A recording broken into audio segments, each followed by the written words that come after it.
এখান থেকে বেরিয়েই যে টোটো স্ট্যান্ডটা আছে ওটা থেকে তোমরা টোটো নিতে পারো। ওটাতে তোমার 60 টাকা করে ভাড়া বলছিল, বার্গেনিং করলে 50 টাকা। কিন্তু আমরা একটু এগিয়ে যাব, এগিয়ে গিয়ে দেখবো ওখানে একটু রেটটা কম আছে কিনা। সাথে থাকো, দেখতে থাকো। Hello guys, welcome to my another series. আশা করি সবাই আমার মতোই বিন্দাস আছো। আগের সিরিজে তোমাদেরকে দেখিয়েছিলাম আমি কি করে বকখালি গেলাম, আর এই সিরিজে তোমাদেরকে দেখাবো বকখালিতে কি করলাম, কি খেলাম।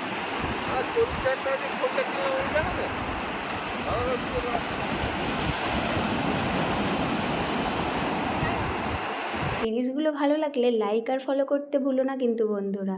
আর তোমাদের এই ছোট্ট ছোট্ট জিনিসগুলো আমাদেরকে ভীষণভাবে আপ্লুত করে। তো যথারীতি হোটেল রুমে পৌঁছে গিয়ে আমরা কিন্তু সমুদ্রে স্নান করব বলে বেরিয়ে পড়লাম। আর এটা হলো বকখালিতে যাবার সেই রাস্তাটা যেখান থেকে সমুদ্র সৈকতে যাওয়া যায়।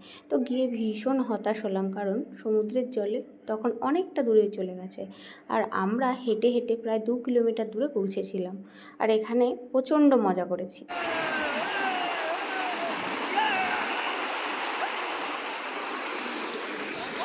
এই বড় ঢেউ আসছে, বড়।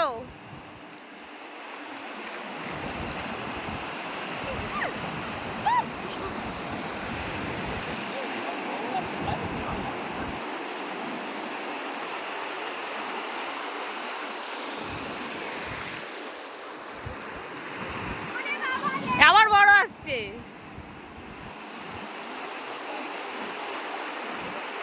লাল কাঁকড়া দেখেছি, এত লাল কাঁকড়া, কিন্তু আমাদের পায়ের আওয়াজ পেয়ে সব ভেতরে ঢুকে যাচ্ছে।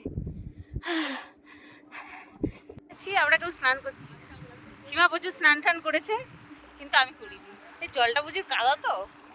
আমার ভাইকে দেখো ব্যাগ নিয়ে ঘুরে বেড়াচ্ছে, ওই যে দূরে দাঁড়িয়ে আছে ছানার বাবা।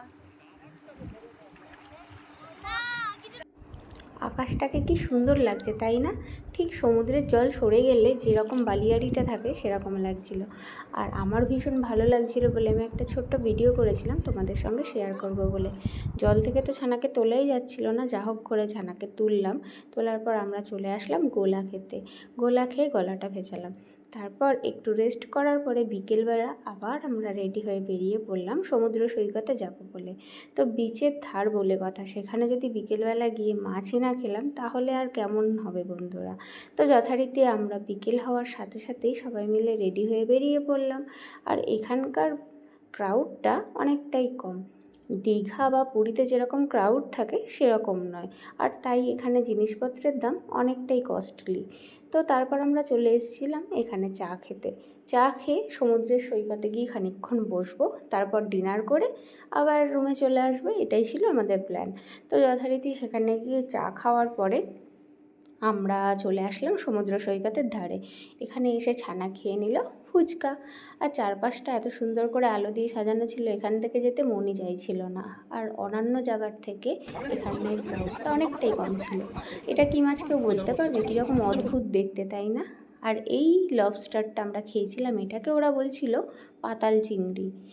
আর বিভিন্ন ধরনের মাছ ওখানে বিক্রি হচ্ছিল। তোমরা যারা মোটামুটি বকখালিতে গেছো তারা নিশ্চয়ই জানো এখানে মাছ কেটে ধুয়ে তারপরে তোমার সামনেই ভেজে তোমাদেরকে পরিবেশন করা হয়। আর এই মাছের টেস্টগুলো ছিল কিন্তু দারুণ। আর সব থেকে সারপ্রাইজিং মুহূর্ত হলো যে ছানা আমার মাছ খেয়েছে।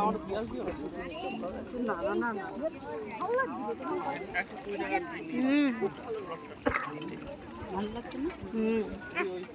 আমার মেয়ে খাচ্ছে। তুই খাচ্ছিস? Heavy tasty. আমি খাবো। বাবা বলছে যে এক পোটলা খাচ্ছে। অন্য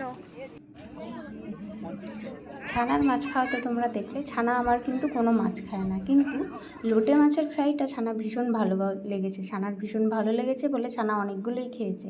আর তারপরে আমরা রাতের ডিনারটা সেরে নিলাম। সিরিজগুলো ভালো লাগলে অবশ্যই লাইক করে দিও। ফিরে আসবো নতুন আরও অনেক সিরিজের সঙ্গে, ততক্ষণের জন্য টাটা।